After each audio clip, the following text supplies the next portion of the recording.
There's a new Gallup poll out, and trust in media is at an all-time low. When Americans' trust in the media has never been lower. A new study by Gallup shows that people's faith in mainstream television news is at an all-time low. If there's anybody that people hate more than politicians, it's the media. What accounts for this massive vote of no confidence in reporters? Why don't people like us? We got people talking about the news. People talking about the news. Oh, okay, all right. Sorry that I'm late to the party, guys. All right, so what's the story? Oh, the Gallup poll about trust in the media. Really? Yeah, I have no idea. Anyway, so about a month ago, a Gallup poll was released with the headline, "Americans' trust in mass media sinks to new low."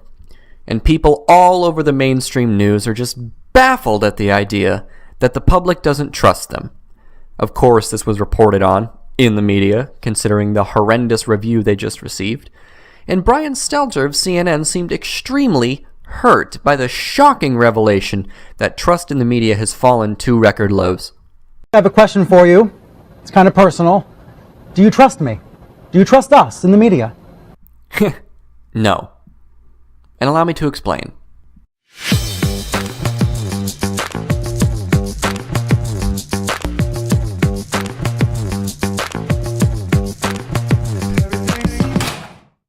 Now, before we begin this massive criticism and mock fest, I thought it would be a decent idea to take a look at this poll, so you're aware of the data people are working with. We have a couple of graphs here that I think are worth looking at.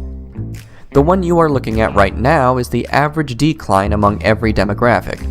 Just the general trust in the media percentage. What I found interesting about this is the fact that this percentage is a combination of the answers, great deal of trust, and fair amount of trust. It isn't a strictly up and down, do you trust us, yes or no type question, which means that if this poll is representing public opinion accurately, 68% of Americans have not very much trust or no trust at all in mass media. This second graph shows the differences among various political parties in the United States. Republicans at a whopping 14% trust a great deal or fair amount, independents at 30%, and Democrats at 51%. Taking a look at their survey methods, quote, "Results for this Gallup poll are based on telephone interviews conducted September 7th to 11th, 2016, with a random sample of 1,020 adults aged 18 or older living in all 50 U.S. states and the District of Columbia. For results based on the total sample of national adults, the margin of sampling error is plus or minus 4 percentage points at the 95% confidence level. All reported margins of sampling error include computer design effects for weighting. I'm unsure of the exact number of people in each party surveyed, but that's the gist of what people are discussing. Let us see the response from someone on this CNN panel about why this situation is the way that it is." This new data says no. This is a Gallup poll, the most depressing poll I saw this week. It shows only 32% of Americans say they trust the media, either a great deal or somewhat. And you can see why here in the data. But because of the decline in trust among Republicans, the numbers declined overall to that record low of about 30%. Actually, Mr. Stelter, if you look at the data and how it's presented in the graph detailing a drop among those three political leanings, the percentage for all of them in 2016 is the lowest it has been since 1997, and possibly even further beyond that, but that's where the graph ends. Trust has dropped in every single one of these groups, and yet you present it as, because Republicans don't trust us, that decreased the numbers overall. But that doesn't tell the whole story. The numbers decreasing overall in respect to all of these groups contributed to that drop. The Republicans' trust did drop sharply recently, but there's still a general decline overall. This is one of the reasons people do not trust the media. You can see the sleight of hand here, whether intentional or not, to blame this data on Republicans. They were able to show the overall percentage in graph form, yet they presented the 2016 percentages and did not show the decline among all of these groups, which is clearly there. Anyway, let's get to what else you try to blame this on besides Republicans. I think what I do know is that we can't stop doing the work just because we're at this all-time low. I mean, this is what Gallup called a stunning development for an institution designed to inform the public. That's what they concluded. I was at a focus group in Alexandria on Friday night, and I asked the people there, why don't you or do you believe in fact checks that the media provides? What did they say? They said, and this is part of what we're grappling with, well, we don't trust the media, so why would we trust what they conclude? That shows how high the bar is now. Oh, please, let me hear that one more time. In slow-mo. That shows how high the bar is now. It's at this point, when one finds a statement so ridiculous, so insulting, and so contemptible that one simply must grab it, run with it, and in no uncertain terms, be very unkind to you in various different ways. Because a report on Senator McCarthy is by definition controversial, we want to say exactly what we mean to say. And I request your permission to read from script whatever remarks Murrow and Friendly may make. If the senator feels that we have done violence to his words or pictures and desires, so to speak, to answer himself, an opportunity will be afforded him on this program. Does anyone know who this man is? If you don't, his name is Edward R. Murrow, and he is one of journalism's greatest figures. Not only did he report while based in London during the Blitz, igniting one of his radio catchphrases, "This is London." While delivering his broadcasts, he was also a massive critic of Joseph McCarthy during what is now called the Red Scare, and detailed how McCarthy's witch-hunting tactics should be called into question. He even invited Joseph McCarthy onto his program. The senator accepted, and simply could not dispute any of the facts presented by Murrow in his previous report. Last week, Senator McCarthy appeared on this program to correct any errors he might have thought we made in our report of March 9th. Since he made no reference to any statements of fact that we made, we must conclude that he found no errors of fact. He proved again that anyone who exposes him, anyone who does not share his hysterical disregard for decency and human dignity and the rights guaranteed by the Constitution, must be either a communist or a fellow traveler. It's times like these, and I think all of us have experienced something like this at some point, when I think that I was born in the wrong era, and I could have been a lot more useful to the human race if I were in my 30s around the time of the Second World War. I see the black and white static-laden images of rooms filled with tobacco smoke and freshly printed papers and wish I could have been there. But the cruel hand of fate bitch-slapped me into an age where the news is dominated by bright colors, flashing lights, shiny sparkly glass desks and windows, strangely putting every reporter inside of a literal glass house, and visual effects that keep my eyes engaged but my ears deafened. Seriously though, how does one expect to hear anything coming out of a reporter's mouth when everything around them is screaming, "Look at me!" as loud as it possibly can? But that's the whole point, keeping eyes on screens, getting people locked into the program, and once they've been desensitized to the Christmas tree that is the studio, they begin to hear faint ringings of pundits slapping their lips together. And in the middle of all of that lip slapping, you can find numerous examples of news networks treating their audiences like a bunch of children. Anna, what do you think? Laughable part about you is when he says, "Anybody who knows me knows these words don't reflect me at all." We have seen for the last year that those words are exactly what reflects him. And I just have one question for my GOP brethren, for GOP leadership. We have seen this man mock a disabled person. We've seen him call Mexicans rapists. We've seen him say horrible things about Rosie O'Donnell, about Miss Universe, about Megyn Kelly, about Carly Fiorina. We have seen him pick a fight for over a week with a Gold Star family. What else do they need to see? Today we saw him boasting, laughing about grabbing a woman's pussy. What? That was an actual CNN panel. That happened. They brought on experts and campaign surrogates to discuss how Trump's pussy comments would affect him in the race. Is there a single person in my audience who thinks they would be informed by this? Is there a single person who thinks they will hear any substantial argument within this panel? Why does this need analysis? Is anything except for comedic value being given to the viewer here? And a quick aside on campaign surrogates. Stop inviting them on your programs. Just stop. They are not there to inform or deliver anything of value. They're there to bullshit about the candidates so that their candidate has a better shot at winning. You don't need 10 minutes on this subject with 5 fucking guests. Anyway, back on track. Not only do they treat the average person like they have the cognitive ability of a ham sandwich, they also treat the average person like they have a permanent case of amnesia and can't simply remember what happened a day prior. The people that you see on screen are not journalists at all. I wouldn't place that title upon them, they don't deserve it. They are commentators and pundits. Many of you most likely hear the term pundit thrown around, but not all of you may know the type of person who is defined by that word. Let's try to get a handle on who these people are, stereotype them into comical but not completely inaccurate caricatures, and detail why listening to them is a complete waste of your time. If you take the dictionary definition at face value, and as a striving journalist I find taking anything at face value hideously annoying, you'll see that pundit means an expert in a particular subject or field who is frequently called on to give opinions about it to the public.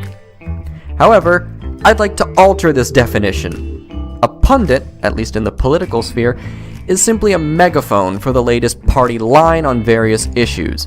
My conclusion about this is derived from watching various news sources and seeing either the liberal or conservative pundits all mouthing the same vacuous and superficial garbage verbatim. One has the impression that every day they wake up, have their morning coffee, put on a suit or dress, get in their car and head off to the argument for the day meeting, where they're given a script and told, for the good of the party, this is what you will argue today. One has this impression because numerous things contradict themselves when examining the alleged worldview of all of these various political experts. They aren't experts so much as they are actors or politicians themselves pandering to a base, in my humble opinion. The scripts are probably derived from them looking at a debate, and instead of listening to the argument in question, simply identifying which side is the conservative or liberal side, and then writing all of the applause-worthy lines down. And they have no qualms about lying to cover up lies regarding some lies told by a liar 6 lies ago to push whatever they've been told to push. So luckily, the general population always has a comfortable counter-analysis to run to whenever a fact looks like it might crack a foundation of their perception of the world around them. If you're a regular cable news viewer, and God help you if you are, you can see this pattern emerge in regards to various issues where the circumstances are the same, but if it hurts a particular party that this expert is affiliated with, arguments flip on their heads. It is a confirmation bias jungle, where if there's a sliver of possibility that a political enemy did something bad, they're immediately guilty and no defenses can be made by any decent person. And if there's overwhelming evidence that a political ally did something bad, well, we need to keep our skepticism engaged. Oh, there's a video of them doing it? Well, it's possible they have a twin that we don't know about. We can't just go jumping on them like this and engage in trial by media. What's with the witch hunts? No suspicion required here. It makes me want to puke. Nearly every story and argument is either a witch hunt or a hard-fought attempt at making playing dumb look like proper skepticism. This is not journalism. This is a confirmation bias vending machine, where the most comfortable argument about reality is sought after to coincide with political worldview. It is a sideshow act masquerading as proper argument, when it's merely a script, wrapped, packaged, delivered, and signed for by experts. You're likely to be dumber after watching one of these shells of human beings spout off whatever they've been told to spout off on the 18th panel discussion on alleged upskirts of Clinton having allegedly been taken by an alleged photographer that allegedly works for the alleged Trump campaign, than simply not tuning in the first place. At least then, you wouldn't be tempted to repeat any of that nonsense. We've reached an incredible point where remaining ignorant on a subject makes you look less stupid than listening and repeating one of these cable news experts. I think that they confirm the impression of so many Americans that professional politicians are like rats fleeing at the first sign of trouble. And that's exactly what they were. So they may be hurt by this. The We'll first see. sign of trouble? At the first sign of trouble, Not the right. first sign. Well, how many It's all times in have we the been eyes of there? the beholder. But I want you to make another point, Go too. ahead. Because I abhor lewd and body language. I don't listen to rap music. I don't like that kind of thing.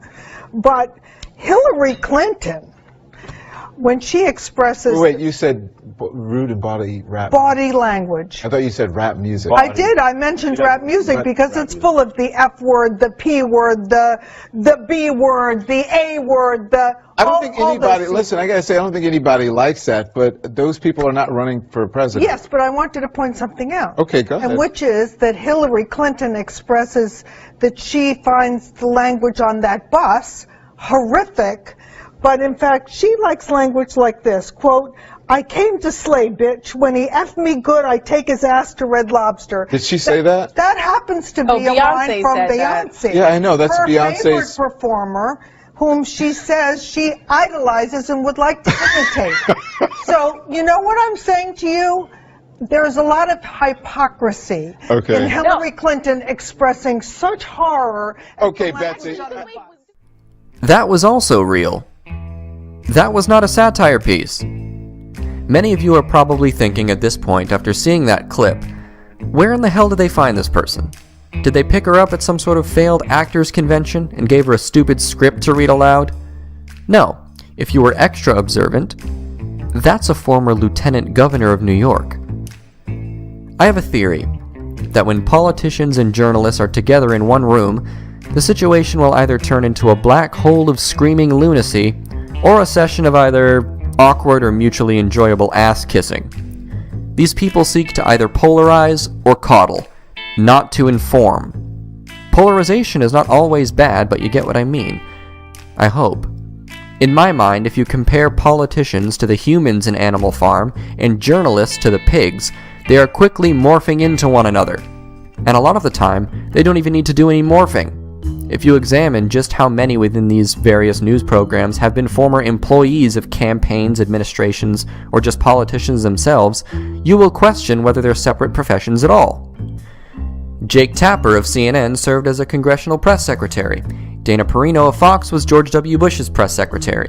Sarah Palin graduated with a degree in journalism and was a sports reporter. Pat Buchanan worked for the Nixon administration, as well as CNN and MSNBC. Joe Scarborough was a congressman. Mike Huckabee got his own show on Fox a while back. Chris Matthews tried and failed to be a representative and worked as a speechwriter for the Carter administration and as chief of staff for Tip O'Neill. Al Sharpton has a fucking show, Jesus. Elliot Spitzer now writes for Slate. And the former lieutenant governor of New York is occasionally invited on to read Beyonce lyrics and yell hypocrisy to make dubious political points. It's like the journalistic profession is where all of the shitty politicians go, and you begin to wonder why we're being so poorly lied to so often. To be fair, there are various commentators within these various networks that have not worked as or for politicians, just to show that I'm not overstating my case here. But this flat-out acceptance of failed politicians from news outfits disturbs me deeply, and vice versa. Do you honestly think they're generally going to be more concerned about the truth, or more concerned about the fact that they'll be plastering their face all over your network saying the same shit for a certain number of years so they'll be recognizable during the next election? Or perhaps their skill with spinning the truth to fit rhetoric is favorable to your news outlet. Call me cynical, but I think it's the latter two. This piques my suspicion as someone who holds the journalistic mindset. But anybody who can rub two brain cells together would have legitimate questions as to why politicians are so readily accepted in regards to working within mass media networks. I have my ideas regarding why this is true. The most likely of them, at least in my opinion, is that they aren't so much concerned about the truth and informing when it comes to politics in general, but mere analysis. I'm sure you've heard that word thrown around constantly. Here, allow me to describe the difference to you. This is what an unbiased report on the whole Trump pussy comment would sound like. Hello, ladies and gentlemen. My name is Vernaculus, and welcome back to VNN. Recently, an audio recording was leaked of Donald Trump speaking with Billy Bush of Access Hollywood back in 2005. Here is that recording. And blah blah blah, they play the recording. Donald Trump has publicly apologized for said comments recently and defended himself at the debate by calling those comments locker room talk. And then you move on to the next story. This type of news program sits there for way too long discussing, what do these tapes mean? How will this affect him in the election? What should we think about it? Yada yada. Not fucking interested. What I gave you was reporting. What you're getting is analysis. Anyone who gets on television and delivers their opinion can be called an analyst these days. But what are they actually analyzing? It doesn't generally sound like reasoned analysis as much as it does a gigantic, skewed, superficial brainstorming session depending on the subject at hand. Instead of being informed, you get to watch a whole hour of people try to convince you what to think about something, when that isn't supposed to be their job. Anyway, let's bring the energy down a little bit and discuss what I think is proper journalism, what type of mindset is required to do the job well, and why there's no high bar set by the citizenry. It's a bar at a reasonable height, and yet you still cannot meet it. One of the highest virtues that can be pursued by a journalist who is interested in reporting the truth is objectivity. Generally, the moment one mentions objectivity, one will discover numerous detractors who will remind one that no human being can be objective. However, that's not what I'm describing. I'm not describing the person themselves. I am describing the methods by which they receive, verify, and present information to the public. Objectivity is often confused as a lack of opinion, when that isn't the case at all. Objectivity is also not fairness, it is also not balance. Sometimes, forcing things to be equal on either side can distort reality. No one would say that if someone reports that the scientific community overwhelmingly accepts that the Earth is not flat, that they're being biased, unfair, and imbalanced. No person, however emotionless, is devoid an opinion on every single topic, unless they have some sort of unfortunate mental impairment. For example, one would not describe scientists as unbiased people, because they have their opinions on various things as well. However, one could not get away with calling the scientific method a method lacking in objectivity. Recently, I've seen this particular method of objectivity, the gathering of multiple witnesses, asking both sides for comment, discretion in publishing incomplete stories, not claiming truth when it hasn't been proven yet, completely tossed aside in favor of being the first news outlet on the case.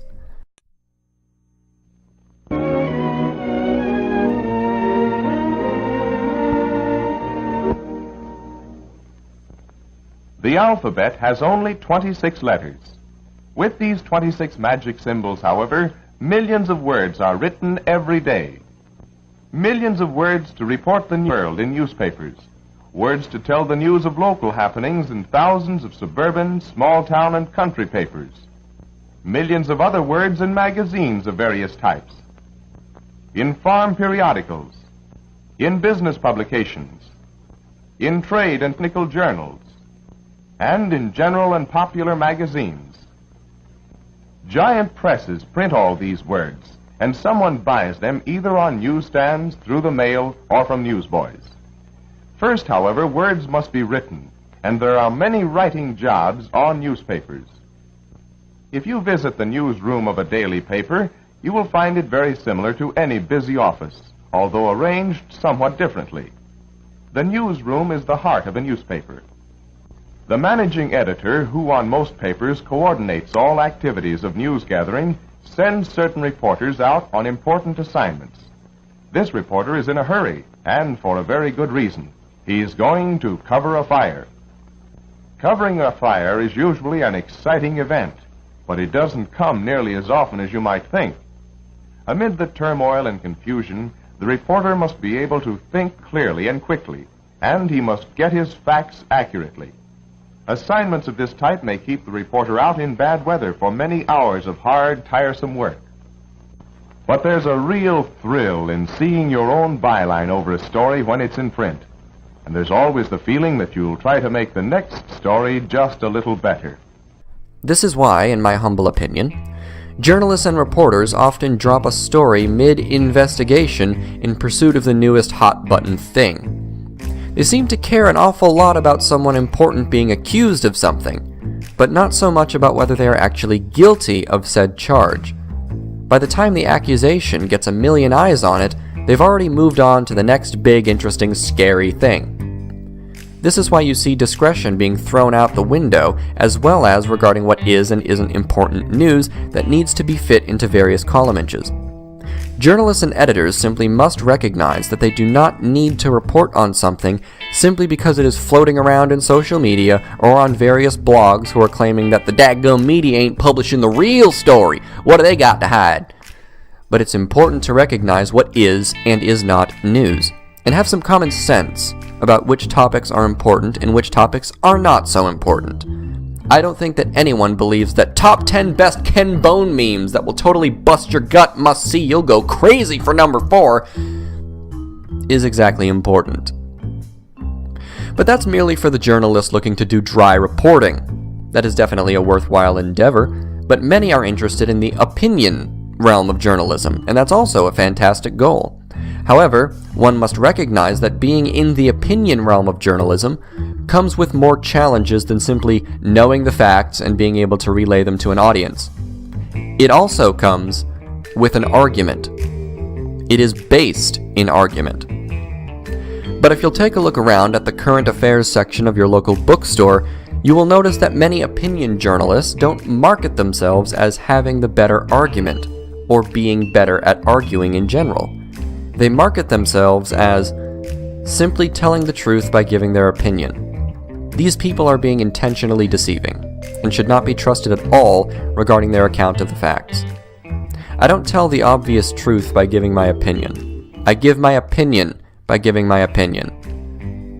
Let me shed some light on this concept, so you're aware of the way journalists should and shouldn't be conducting themselves. Imagine you have a painting up on the wall, and the painting is of a mountain range. The dry reporter would say, "There's a painting of a mountain range up on the wall right over there." The opinion journalist would be arguing about whether it was a well-painted or poorly painted work of art. The only truth that exists here is the existence of the painting. The opinion is regarding whether it's a good painting or not. And yet, with every passing day, the screaming opinionated people alter the painting in various ways in order to suit their arguments.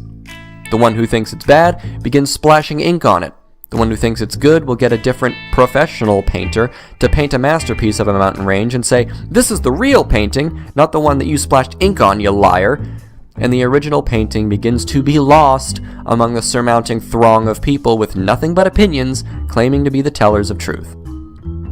I don't want that to be seen as my dismissing all opinion journalists either. I'm not. I just don't like it when they market their personal opinions as absolute truth, and to deny their opinions is to deny fact and reality itself.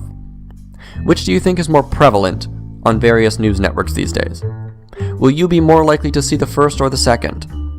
What do you think journalism is now? Because to me, it seems to have abandoned the first endeavor altogether in favor of the second.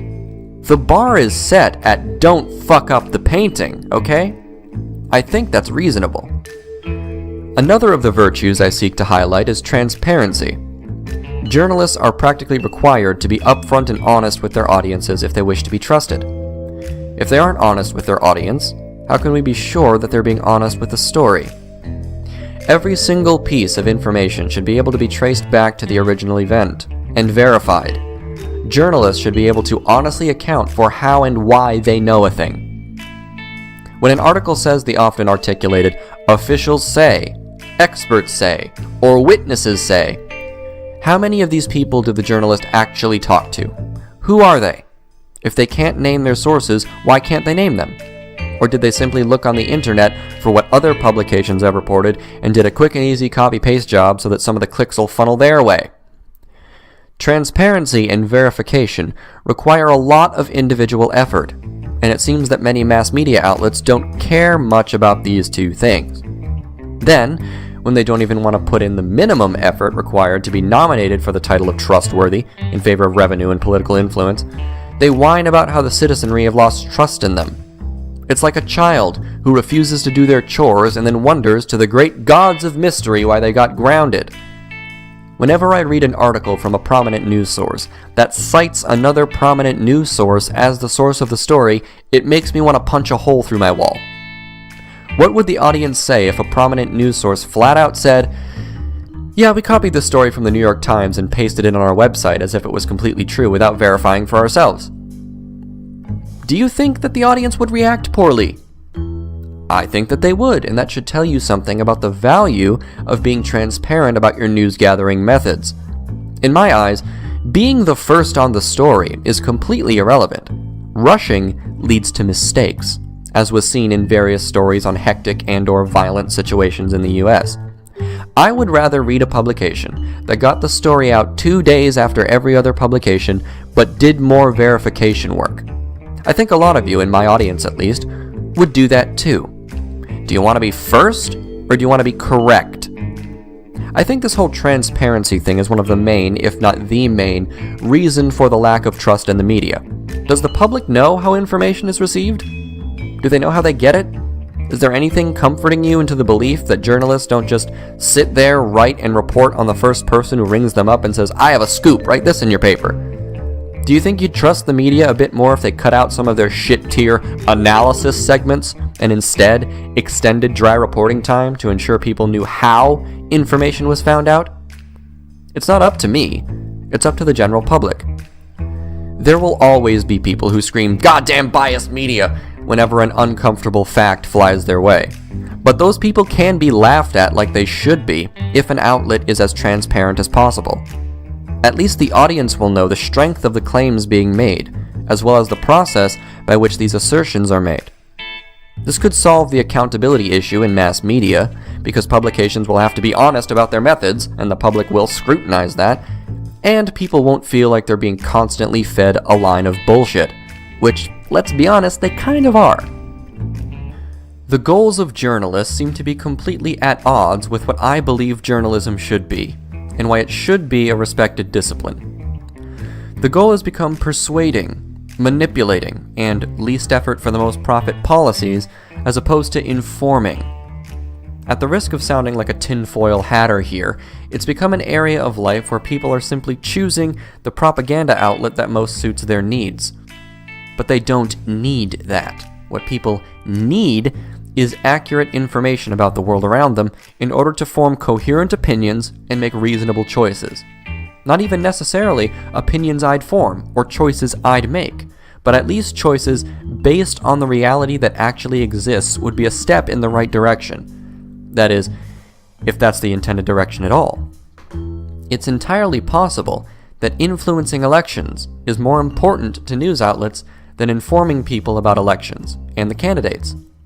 I've noticed that the most egregious of errors present themselves in the political realm of journalism. If anything in the political realm can be called journalism these days. When I was young, I thought of journalists as private investigators or detectives that wanted to get to the truth for the good of the public at large. But now, what one considers a journalist is someone who has cable access, has the ability to read, and then writing complete sentences regarding what they just read. My evidence for why, perhaps, news outlets are more interested in influencing elections as opposed to informing people about them? Editorial board endorsements. This has happened an awful lot recently with the election coming up, and by golly am I excited for all of the whining from supporters of whichever candidate loses. Anyway, there are these things called editorial board endorsements, and I don't mean to insult your intelligence, but I'll describe what they are very simply.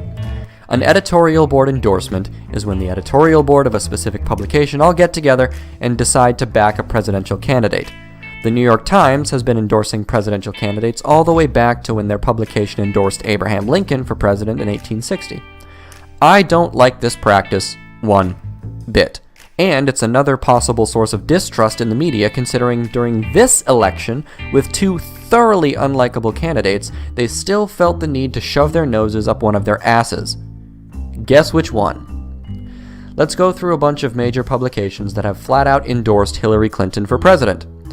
The New York Times, The Los Angeles Times, The Washington Post, The Baltimore Sun, The Houston Chronicle, New York Daily News, Dallas Morning News, The Cincinnati Enquirer, The Boston Globe, and I could go on for an extremely long time.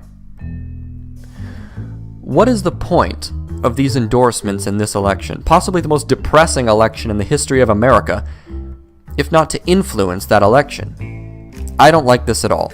Newspapers, for a very long time, have been trying to use the credibility they have earned as truth-tellers to influence the election, and I simply don't see the ethical reason to continue with the practice.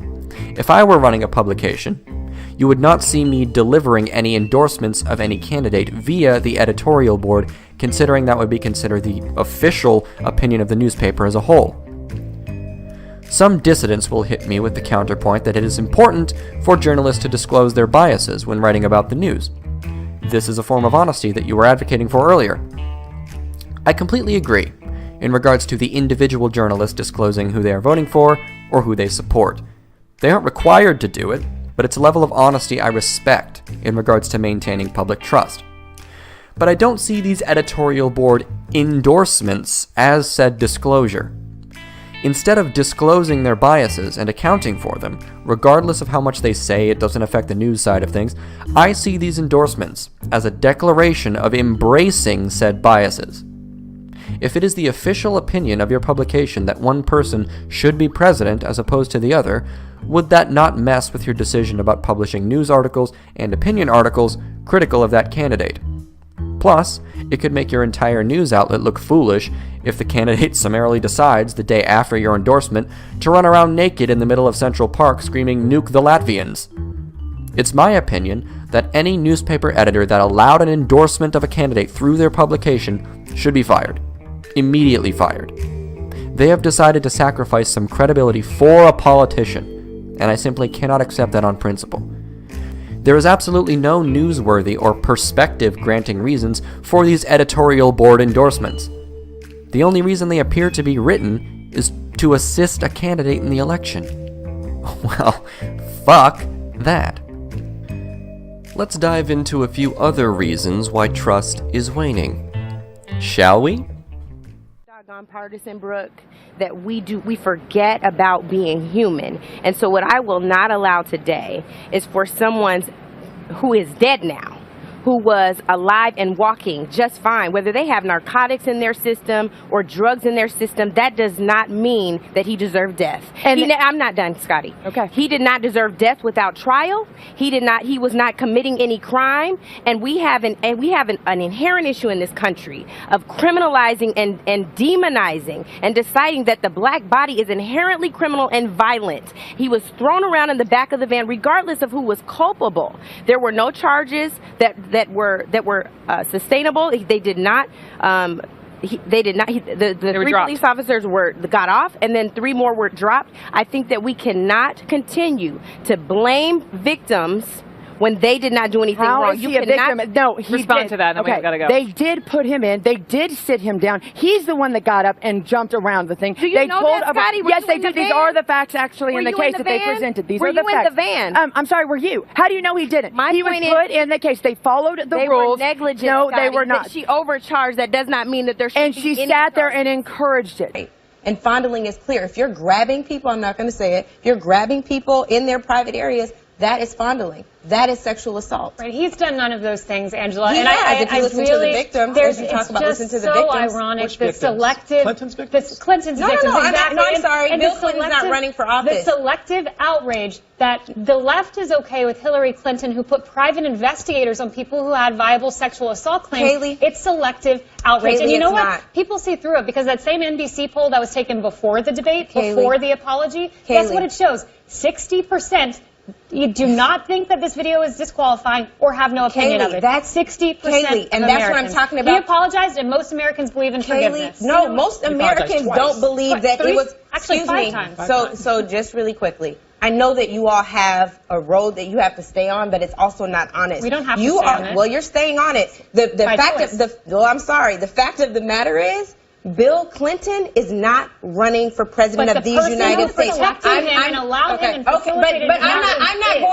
not going to let you all continue to say that she allowed him Wait, no, she didn't. How did she facilitate it? She wasn't. No. Because it's not that. That's rape culture, Kaylee. You're blaming someone who succumbed to someone committing adultery on her. All right. My nightmare is my daughter's having anything to do with a drunk. Let me finish my answer. My nightmare is my daughter's having anything to do with a person driving drunk. That's my nightmare. It could be a Jewish drunk. It could be a Polish drunk. It could be an Irish drunk. It could be an Italian drunk. American what the crime. Hell difference does it make? It makes plenty of difference. It does not. He doesn't have a right to be here. He didn't commit a felony.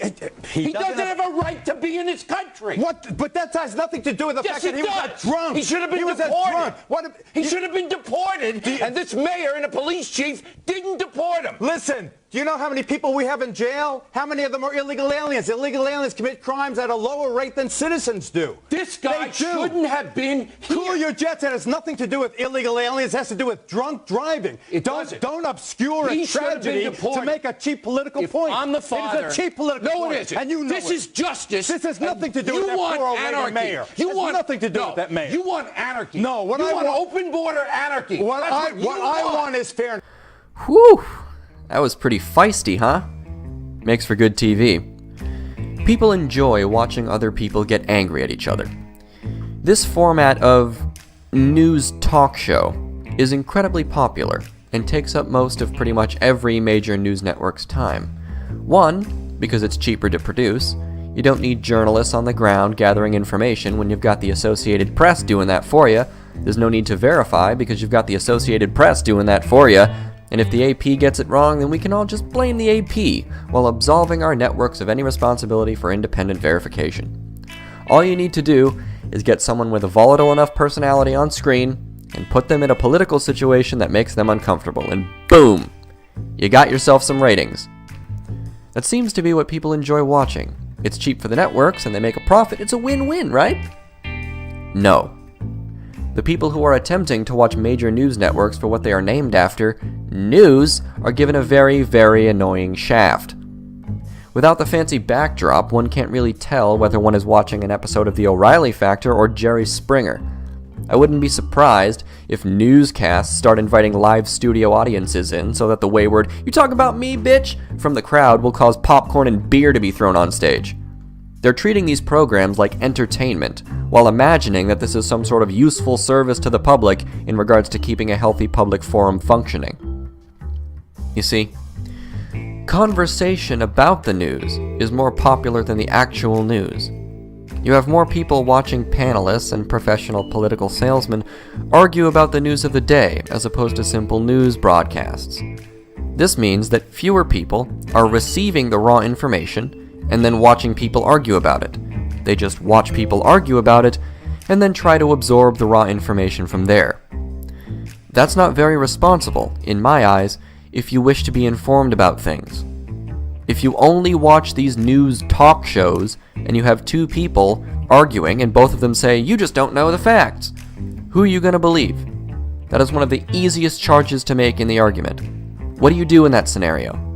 Well, you go with whichever person has the best sales pitch as opposed to the person who actually does base their argument on fact. Or perhaps neither of them are telling the whole truth. Being informed is the greatest weapon one has in the face of liars, manipulators, political henchmen, and demagogues. I sincerely wish that news networks would get with the program in regards to properly informing, so that they stop acting like megaphones for charlatans. They're formatting their program so that the truth is whatever their guest can sell to that program's audience, because journalists can't simply fact-check them real time and get everything 100% correct. And being too hostile towards them in regards to these things might cause them to leave the set, thus ruining their segment in the first place. The only way that the free marketplace of ideas functions in the proper way is if the average person has a way of getting accurate data.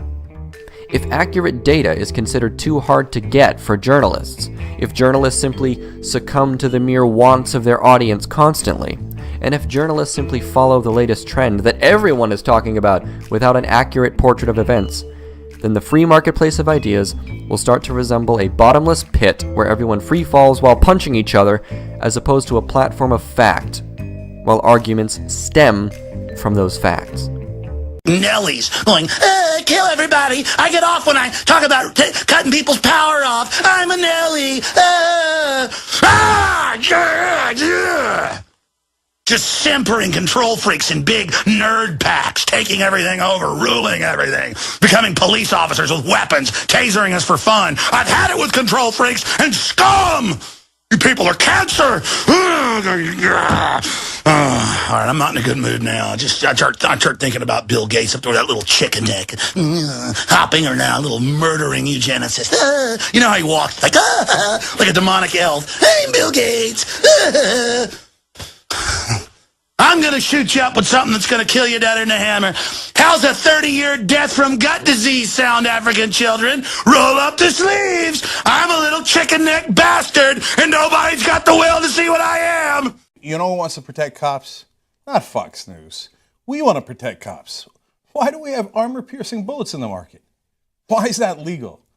That's grotesque. Yeah. The only reason you need armor-piercing bullets is to pierce armor. Who has armor? Cops have armor. Not deer. No, the deer do not have fucking armor. So anybody who tells you they need an armor-piercing bullet is likely to be a terrorist, okay? Who wants to shoot cops, who wants to shoot government officials and kill them. Who wants to shoot government officials? Terrorists, right? Who else wants to shoot government officials? Terrorists, right? So why do you need armor-piercing bullets? No, you don't need armor-piercing bullets, but the NRA and the gun manufacturers who support the NRA, they make money off of armor-piercing bullets, and they don't mind terrorists. They don't mind bad guys. They love criminals. Scares the shit out of everybody. Everybody else has got to get a gun to protect themselves. They're super happy about shootings like this. They're super happy that terrorists get to buy guns. That's why they push for it. That's a fact. That's a fact. The NRA right now lobbying to make sure terrorists can get guns. Isn't that amazing? How could that not amaze us? Where the fuck are you, mainstream media? How are you not running that 24/7? The NRA says, let's give weapons to terrorists. How is that not a giant headline 24/7? Shh. We might offend the Republicans. We might offend the donors. We might offend all these people. Yes, it's way past time to offend them. Okay? Armor-piercing bullets are for thugs and terrorists. They need to be taken off the street right now. Us progressives are the ones that protect cops, and I guess the right wing who are in favor of armor-piercing bullets are cop haters, they're cop killers, and they like that, and that's why they want it on the street. What else? The deer do not have armor. You can't make that argument. So in a world of fast-traveling misinformation due to the internet, every argument becoming a moral litmus test, and the delivering of argumentative ammunition as opposed to proper informing, where does hope lie, you might be asking yourself? Where are the accurate tellers of truth that we can put our trust in? What will allow me to go about my daily life and check the news occasionally and be reasonably sure that people have their facts straight? One would think that it would lie in alternative media, and in a way it does. However, most, not all, alternative media has structured itself exactly like the mass media they claim to distrust. The Young Turks and InfoWars comes to mind. The Young Turks routinely bash the right as racist morons while absolving the left of any wrongdoing, yet when they do bash the left, it's because they aren't left enough, while InfoWars routinely bashes the left and absolves the right of any wrongdoing. And generally, when they do bash the right, it's because they aren't right enough. They're just other shows within a hurricane of various shows that deal with stream of consciousness opinion as opposed to fact. But hey, that's led them to being two of the most successful news-based channels on YouTube. So quite clearly there's a market for this type of stuff. As unfortunate and depressing as it may sound, people do these things because they are popular. Clickbait is used because somehow, somewhere, someone is clicking on it. If alternative media were doing the job that needs to be done, I wouldn't be receiving so many messages and questions that ask me where all of the objective news sources are. It is my view that the only way to know the actual facts is to observe them yourself directly, at least at this moment in time. Find links to the primary sources and investigate the issues yourself so that you don't have to rely on other people. Until, that is, you find someone you can trust to give you correct information. And if they give you incorrect information, own up to it, apologize to the audience, exercise humility, deliver the correct information, and then move on. We can never hope to have an unbiased media if we call the media biased for simply not aligning with our own worldviews. That's not right, nor is it fair. The media is everyone's favorite scapegoat when the fact of the matter isn't what would be most convenient for us politically.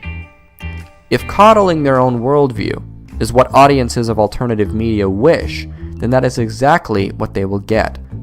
However, they will still remain just as uninformed as before, while having the feeling of finally finding a news outlet that tells the real story. I mean, hey, the Young Turks and Alex Jones are entertaining. They keep your eyes on the screen, and there's a volatile personality that explodes whenever it...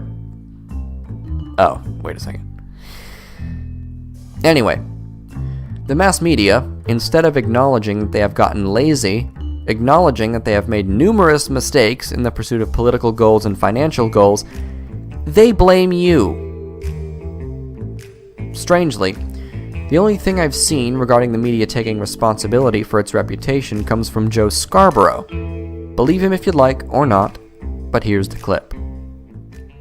And what do they read and what do they hear now, lately, in the last year? If they go to a Trump rally, they're not going to a Trump rally to listen to a guy who they sort of like what he says without paying attention to who he is. They hear and read in the papers that they're probably racists for going to the Trump rally, and they take great offense at this, and they ought to take great offense at this, because we don't understand their lives and we don't cover their lives. Oh my gosh. Yes, they should. Amen, amen, and amen. Yeah. You know, Mika, you can question Donald Trump and whether Donald Trump is a racist or not. We've had that discussion, but the media's broad brush of Trump supporters and Sanders supporters have been offensive from the start.